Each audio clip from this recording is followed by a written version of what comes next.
Good morning student. Today we will discuss our next topic that is cell. अब तक बेटा हम लोग डिस्कवरी की बात कर चुके हैं सेल की। हम लोग प्रोकैरियोटिक यूनिटिक सेल की बात कर चुके, प्रोकैरियोटिक सेल की बात कर चुके हैं। We have discussed about the normal जो आपका सेल थ्योरी है उसकी बात कर चुके हैं। आज हम बात करेंगे यूकैरियोटिक सेल की और उसके अलावा उनके जो पार्ट्स हैं सेल के, किसी भी सेल के। तो सबसे पहले हम बात करते हैं cell wall, the outer most boundary of a cell. किसी भी सेल की और खासकर जो है प्लांट सेल की, ठीक है, उनकी जो आउटर बाउंड्री होती है उसको बेटा हम लोग क्या बोल देते हैं, सेल वॉल बोल देते हैं। तो प्लांट की सेल वॉल जो होती है, एक चीज ध्यान रखना, अगर हम बात करें प्लांट की तो प्लांट के अंदर सेल वॉल मिलती है। ये इंपॉर्टेंट चीज है जो आपको पता होनी चाहिए। एनिमल में सेल वॉल नहीं मिलती है, इसमें सेल वॉल की प्रेजेंस नहीं देखी गई है। ये एक outer rigid, it is an outer rigid protective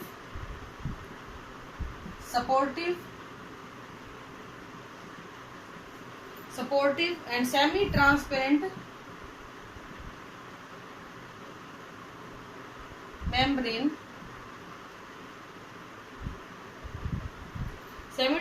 membrane होती है जो कि आपको जो कि किस किस में मिलती है, प्लांट्स में मैंने बता दिया आपको। इसके अलावा ब्लू ग्रीन एल्गी, फंगी,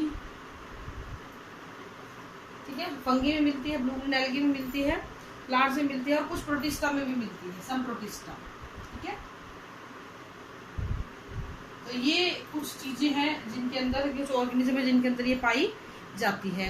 अगर हम एनसीईआरटी की बात करें बेटा तो इसको भी कुछ इस तरीके से इन्होंने डिफाइन किया हुआ है। It is a non living rigid structure. ये एक नॉन लिविंग रिजिड स्ट्रक्चर है जिसको हम सेल वॉल कहते हैं, जो किसी भी प्लांट के बाहर की, किसी भी फंगस के बाहर की बॉडी को फॉर्म करती है एनसीईआरटी के हिसाब से। इनमें ये 2-3 वर्ड हमने एक्स्ट्रा ऐड कर दिए, अदरवाइज बात वही है कि एक किसी भी प्लांट, बैक्टीरिया या फंगस की जो आउटर बॉडी होती है, उसके आसपास की जो बॉडी है जो उसको कवर करके रखती है और उसको प्रोटेक्शन प्रोवाइड करती है बेटा, उसको हम लोग क्या बोल देते हैं, सेल वॉल बोल देते हैं, ठीक है। अब हम बात करते हैं सबसे पहले इसको देखा किसने था। तो आपको जब मैंने डिस्कवरी कराई थी तो मैंने बताया था कि 1665 में रॉबर्ट हुक जो थे उन्होंने क्या किया था, उन्होंने अपना एक माइक्रोस्कोप बनाया था और कॉर्क सेल को देखा था। तो एक्चुअली उनको लग रहा था कि वो सेल देख रहे हैं, और वो देख क्या रहे थे बेटा, they are watching the cell wall. तो हम ये मान के चलते हैं कि सबसे पहले जो है सेल वॉल को किसने खोजा था, रॉबर्ट हुक ने खोजा था। इसकी जो थिकनेस होती है वो 0.1 मिलीमीटर से लेके 10 मिलीमीटर तक देखी गई है। 10 मिलीमीटर तक इसकी जो है थिकनेस देखी जाती है, देखने को मिलती है। देखो अलग अलग जगहों पे अलग अलग प्रकार की इसकी थिकनेस देखने को मिलती है। अगर इसको हम जनरली कंसीडर करते हैं तो इसको नॉन लिविंग माना जाता है। It is considered to be non living secretion of protoplasm, but it is metabolically active and capable of growth. देखो मेटाबॉलिकली एक्टिव होती है, ग्रोथ भी करती है। It can grow form the growth and metabolically active, ठीक है।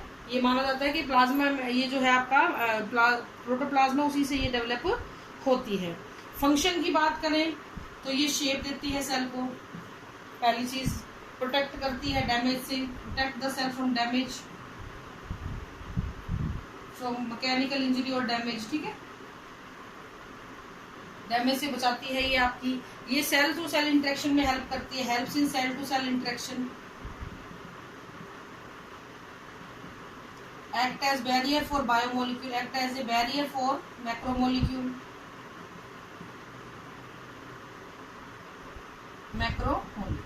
ये इसके कुछ मेन फंक्शंस है। शेप देती है सेल को, प्रोटेक्शन देती है मैकेनिकल और डैमेज से, इन्फेक्शन से बचाती है, सेल टू सेल इंटरेक्शन में हेल्प करती है और बैरियर देती है।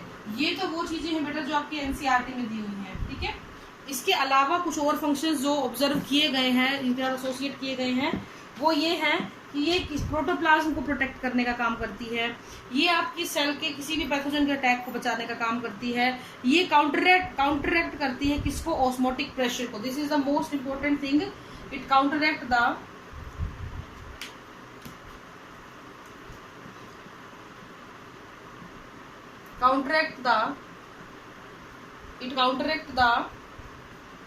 ऑस्मोटिक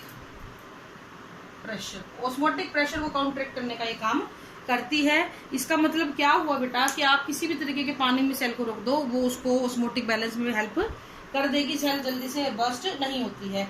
ये रिजिडिटी देती है सेल को, उसको शेप प्रोवाइड करती है, इसकी ग्रोथ होती रहती है। इस वजह से ये क्या करती है, सेल को एक्सपैंड होने में हेल्प करती है। और जितने भी ग्रेविटेशनल फोर्सेस होते हैं प्लांट के ऊपर, उनका कोई इफेक्ट नहीं आता due to this cell wall. Cutin और सुबेरिन जो होते हैं, वो क्यूटिन और सुबेरिन इसके अंदर प्रेजेंट होते हैं, जो हेल्प करते हैं वाटर लॉस से प्रिवेंट करने में, वाटर लॉस से प्रिवेंशन में ये हेल्प करते हैं दोनों के दोनों। और ये होते क्या है बेटा, बेसिकली दीज आर लिपिड। जैसे अगर हम सेलुलोज की बात करें तो वो ग्लूकोज का पॉलीमर है, ऐसे ही सुबेरिन और लिग्निन जो है they are the polymer of the lipids. ठीक है, now we will discuss about the chemical composition of cell wall. Chemical composition cell wall की क्या होती है उसकी हम लोग बात कर लेते हैं। तो एल्गी की मैं अगर बात करूं तो इसमें जो सेल वॉल होती है वो सेल्यूलोज, ग्लेक्टेंस,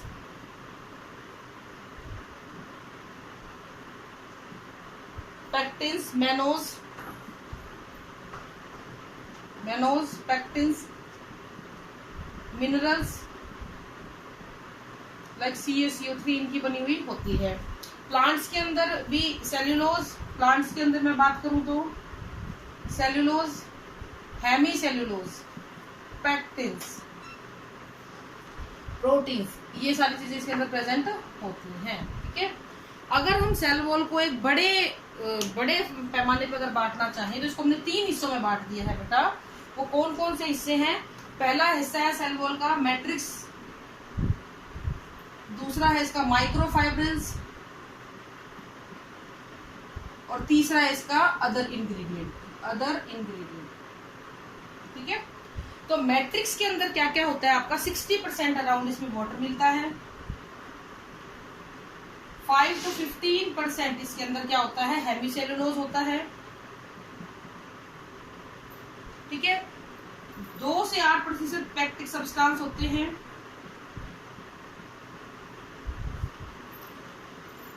3% लिपिड और 2% प्रोटीन। तो ये इसकी मैट्रिक्स बनाते हैं। ठीक है, अगर हम माइक्रोफाइब्रिल्स की बात करें तो सेल्यूलोज एक जो है माइक्रोफाइबर की फॉर्म में मिलेगी, फंगल सेल्यूलोज, काइटिन जिसको आप बोल देते हैं, म्यूकोपॉलीमर्स, ये फाइब्रिल के तरीके से मिलते हैं। और इसके अलावा lignin, suberin, silica, lignin, suberin, silica, ये आपने कोलोनकाइमा पैरेन्काइमा पढ़ा होगा ना, वहां पे आपने पढ़ा होगा क्यूटिन, ये सारे अदर इंग्रेडिएंट होते हैं जो और ज्यादा इनको इन्फोर्समेंट का काम करते हैं। ठीक है, तो ये हो गया आपकी सेल वॉल की कॉम्पोजिशन एक बड़े उसमें। ठीक है, हालांकि एनसीईआरटी में इतना बड़ा नहीं दिया हुआ है, बट स्टिल आपको पता होना चाहिए। मैट्रिक्स पार्ट है, ये माइक्रोफाइब्रस है और ये अदर इंग्रेडिएंट है। Now we will discuss the structure of cell wall. Cell wall की स्ट्रक्चर में हमने इसको 3 हिस्सों में बांट दिया है, मिडल लैमिला,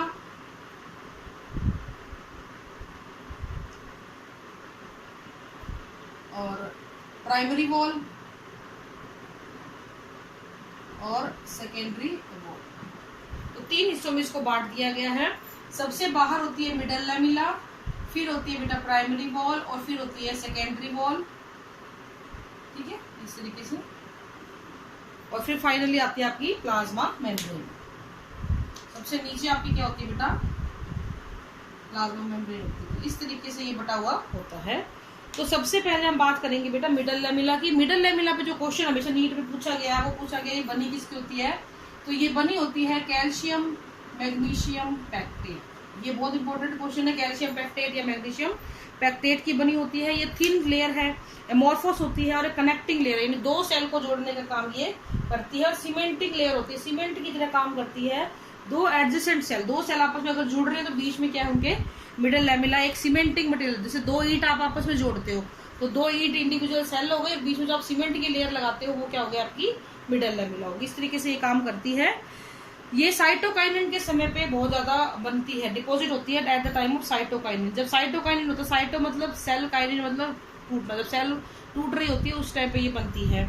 ये कैल्शियम और मैग्नीशियम पैक्टेट की बनी हुई होती है। ये इसमें से मेन तो ये पूछा जाता है। ठीक है, फिर आती है आपकी प्राइमरी वॉल। प्राइमरी वॉल का बनना अपने आप में बड़ा इंपॉर्टेंट चीज होती है। ये कैसी बनती है ये बेटा, पहले तो सबसे पहले तो हम बताते हैं कि होती कैसी है। ये एक पतली इलास्टिक लेयर होती है जो कि मिडल लेमिला के जस्ट अंदर बनती है, ठीक है। मिडल लेमिला बनेगी, उसके जस्ट अंदर क्या होगा कि प्राइमरी वॉल होगी। इसकी जो बनावट है या बनने का जो प्रोसेस है उसको हम बोलते हैं इंट्रोसप्शन, SUSCPTION।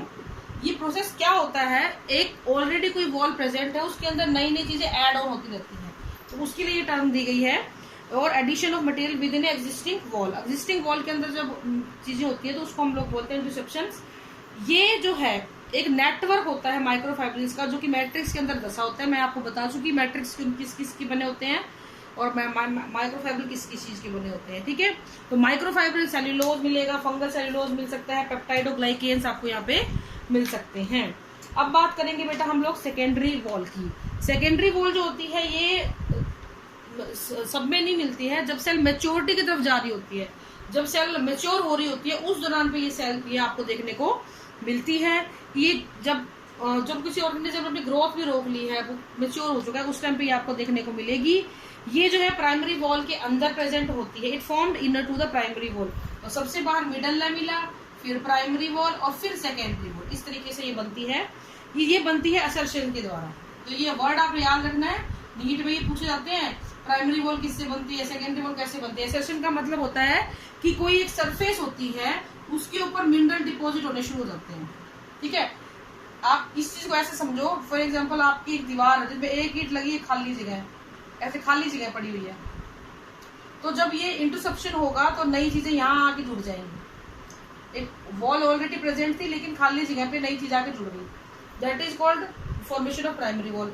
एसेशन का मतलब है कि सरफेस ऑलरेडी प्रिपेयर्ड है लेकिन उसके ऊपर नया नया मिनरल जो है वो डिपॉजिट होता चला जा रहा है, तो उससे क्या बनती है बेटा आपकी सेकेंडरी वॉल बनती है। सेकेंडरी वॉल फर्दर फिर 3 पार्ट्स में बटी होती है, S1, S2 और S3। इसकी आपको जानने की जरूरत नहीं है, सिर्फ इतना जान लो कि कई बार जो S3 होती है ना वो अपने आप को केमिकली डिस्टिंक्ट करके जाइलेन को फॉर्म करती है, XYLAN जाइलेंस को बना लेती है। हो सकता है नीट में ये पूछ लिया जाए कि केमिकली डिस्टिंक्ट होके जो सेकेंडरी वॉल है वो क्या फॉर्म करती है, जाइलेंस को फॉर्म करती है। इसको हम एक अलग लेयर मान लेते हैं, ठीक है। अब जो है एनसीईआरटी वो ये बात बोलती है कि जो यंग प्लांट होते हैं उनमें primary wall capable of growth होती है, मिडल लेमिला कैल्शियम पेक्टेट की बनती है, और धीरे धीरे जो सेल वॉल होती है वो डिमिनाइज होती चली जाती है या डेड होती चली जाती है। अब जो है इसके साथ कुछ टर्म्स भी जुड़ी होती हैं, प्लाज्मोडेस्मेटा एंड पिट्स। इसके बारे में और हम थोड़ा सा डिस्कस कर लेते हैं बेटा। प्लाज्मोडेस्मेटा क्या होता है, these are the cytoplasmic connection between the two cell. दो सेल के बीच में चीजों के आदान प्रदान होने के लिए कुछ एडजेसेंट सेल के बीच में कुछ एक कनेक्शंस होते हैं जिनको हम प्लाज्मोडेस्मेटा बोलते हैं। और इस प्रोटोप्लाज्म का कनेक्शन होता है, इसको हम सिम्प्लास्ट भी बोल देते हैं। अलग अलग प्लांट में अलग अलग लेवल का पाया जाता है। पिट्स क्या होते हैं बेटा, ये सेकेंडरी वॉल के अंदर मिलने वाले कुछ अनथिकन्ड एरिया होते हैं। देखो जब सेकेंडरी वॉल बनती है ना थिकनेस बढ़ती है, लेकिन उसमें कुछ जगह ऐसी रह जाती हैं जहाँ पे थिकनिंग होती ही नहीं है। उन एरियाज को हम लोग क्या बोलते हैं, पिट बोलते हैं। ये कुछ डिप्रेशन की तरह हो सकते हैं और ये जोड़े में मिलते हैं, पेयर में मिलते हैं, और इनका काम होता है रैपिड ट्रांसलोकेशन। तो ये ध्यान रखना, रैपिड ट्रांसलोकेशन अगर किसी चीज की होगी तो वो पिट के हेल्प से होगी, और नॉर्मल जो कनेक्शन बनता है वो किसकी मदद से बनता है, प्लाज्मोडेस्मेटा की मदद से बनता है। तो इस तरीके से बेटा हमने सेल वॉल के बारे में आज आपसे बात करी। आज के लिए इतना ही है। Thank you and have a nice day.